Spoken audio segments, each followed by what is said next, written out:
Hello everyone. Welcome back to our channel, Immigration Canada. The 10 biggest Canadian immigration policy changes of 2025. Please hit like and subscribe, and don't forget to push the notification bell for an upcoming video. The year 2025 marked a decisive turning point for Canada's immigration framework. Through a series of bold policy shifts, immigration, refugees, and Citizenship Canada reshaped how individuals qualify for permanent residence, work permits, study pathways, and even citizenship itself. Rather than broad, open-ended access, the new direction favors precision targeting in-demand skills, essential occupations, and long-term economic contributors. At the same time, several pathways were tightened, particularly those affecting international students, temporary workers, and family-based permits. Below is a comprehensive breakdown of the most consequential immigration changes of 2025 and who they affected most. 1. Bill C-3 comes into force. Citizenship barriers removed. Who it affects: individuals impacted by the former first-generation limit on citizenship by descent. On December 15, 2025, Canada officially enacted Bill C-3, amending the Citizenship Act and correcting long-standing exclusions tied to the first-generation limit. Previously, Canadian citizens born or adopted abroad could not pass citizenship to children also born or adopted outside Canada. With Bill C-3 now law, thousands of so-called lost Canadians have regained eligibility and can apply for proof of citizenship. However, the legislation also introduced a forward-looking safeguard. For children born or adopted abroad on or after December 15, 2025, citizenship by descent now requires a substantial connection to Canada defined as at least 3 years of physical presence in Canada by the Canadian parent prior to the child's birth or adoption. 2. Express Entry eliminates job offer CRS points. Who it affects: all candidates in the Express Entry pool. As of March 25, 2025, IRCC removed additional comprehensive ranking system points for arranged employment supported by a labor market impact assessment. Previously, qualifying job offers could add up to 200 CRS points, dramatically boosting an applicant's chances of receiving an invitation to apply. The change neutralized this advantage, placing candidates on a more equal footing regardless of job offer status. The federal government cited fraud prevention and system integrity as primary motivations, reshaping Express Entry into a more merit-based selection process focused on human capital rather than employer leverage. 3. Category-based selection gets a strategic overhaul. Who it affects: Express Entry candidates with experience in priority occupations. In February 2025, IRCC refreshed its category-based selection framework. Education was added as a priority category, while transport was removed entirely. The healthcare category expanded significantly to include social services roles, reflecting growing labor shortages in caregiving and community support. Additionally, occupation lists across all categories were restructured. The STEM category, for instance, saw numerous occupations removed and a smaller number added, narrowing eligibility. Candidates typically need at least 6 months of continuous full-time work experience in a single eligible occupation within the past 3 years to qualify. Later in December, IRCC announced a new Express Entry category exclusively for physicians with Canadian work experience, with targeted draws expected to begin in early 2026. 4. Family open work permits face new limits. Who it affects: international students and foreign workers seeking work permits for spouses or partners.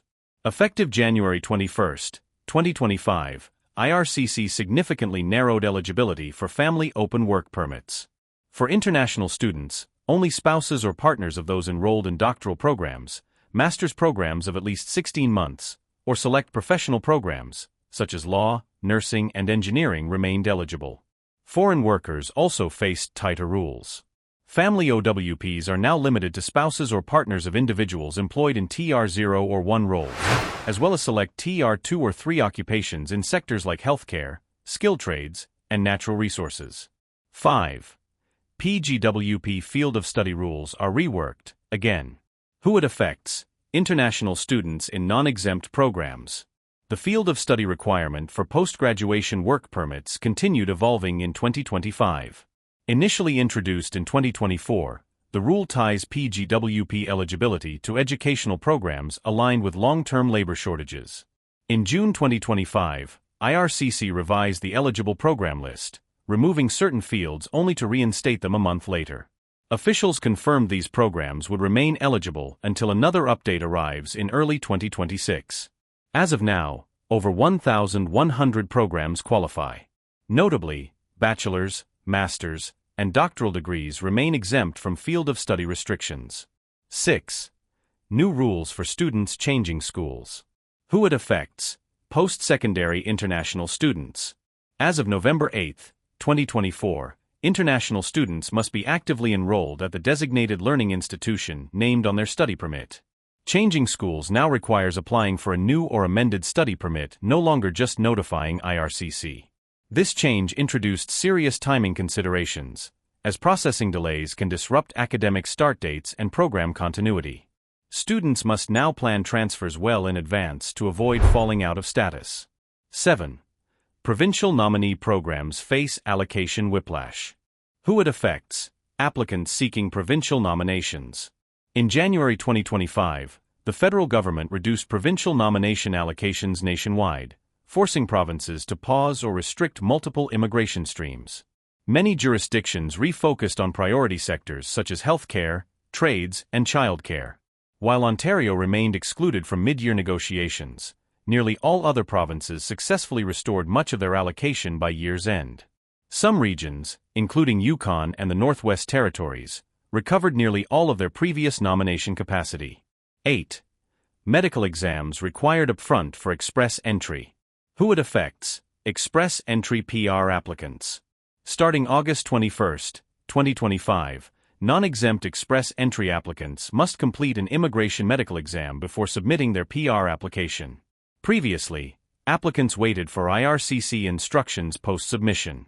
Certain applicants already residing in Canada may still qualify for exemptions if they completed a valid medical exam within the past 5 years and pose minimal public health risk. 9. Maintained status rules tightened. Who it affects: temporary residents filing multiple extensions. IRCC revised how maintained status operates when more than one extension application is submitted. If a second application is filed while under maintained status and the first is refused, the second application will now be automatically refused as well and will not extend lawful stay. This closes a loophole that previously allowed applicants to prolong their authorized presence without formal approval. 10. Easier employer changes for some closed work permit holders.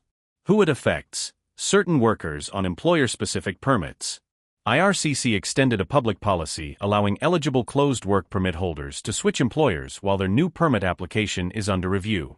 Under this policy, workers may receive interim authorization within 10 days rather than waiting months. This measure modernizes a COVID-era policy and provides flexibility in a labor market where processing times remain lengthy.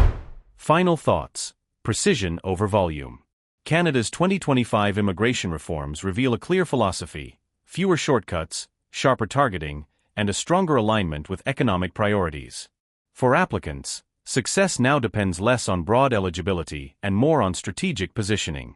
Those who adapt, plan early, and align with Canada's long-term workforce needs will remain best positioned in this evolving system.